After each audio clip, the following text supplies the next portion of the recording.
Hey America, Martin Custom Leather here. I just wanted to go over, do a review on my replacement sheath versus the original old-timer Schrade 152. The 152 is a smaller version of what I remember. The first big knife I bought is referred to as a deer slayer.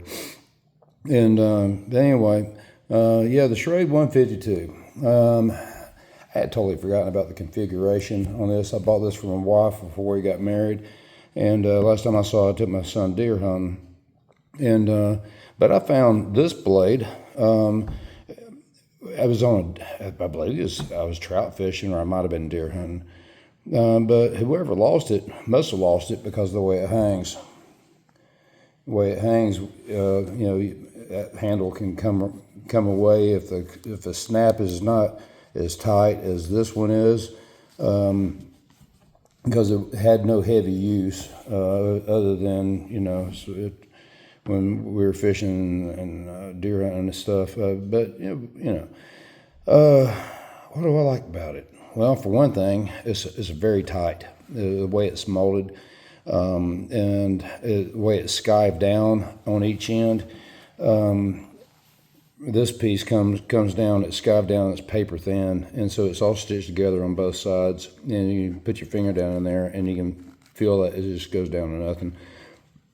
The directional lock and snap is worn towards the rear of the body, and plus the way this guy hangs, it's not going to it's not going to hang up on anything while it's hung on the belt.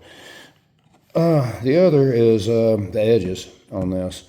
The edges are sharp, where mine are nice and rounded over. There's it's just raw from being sanded at the vendor. Plus, I really don't care for these rivets. They're coarse on the outside, and I just in that right there, I don't like that as being able to hold down, where mine is skived and stitched. So I like that a lot better as well. There's no coverage here, and it's loose as a goose. This doesn't rattle, where this one does. And you can have this unsnapped and hang it upside down, and it's not going to fall out. It has a natural retention in this area here. I'm trying to give you a better view of it. You can see where it's formed in, so it actually has a little safety there. And with this having more coverage, you can see how I open it up a little bit, so it's easier to accept the blade. And with the edges, I mean, they're glass edged, and I just really prefer this one a whole lot better. I prefer mine other than, I don't know what they're looking like today. I'm sure they still make these knives. I don't know what the sheaths look like. Maybe they're Kydex or something. I don't know.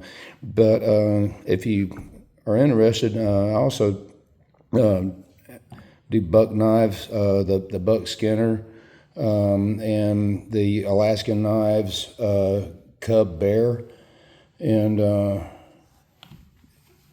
the K-bar. That's an 8-inch. I don't have one on hand right now. But I guess next I'll do a review on the Bear Cub. But anyway, this is mahogany, and of course this is russet, and this is russet as well, which is just a neat's foot oil finish. I did spray Vaseline on both of these to help against any kind of moisture absorption. But hey, if you like this, do me a favor, like the channel, subscribe, and you can find me on martincustomleather.com, and also by the same name on Etsy. And I hope you have a blessed day. Thank you for watching.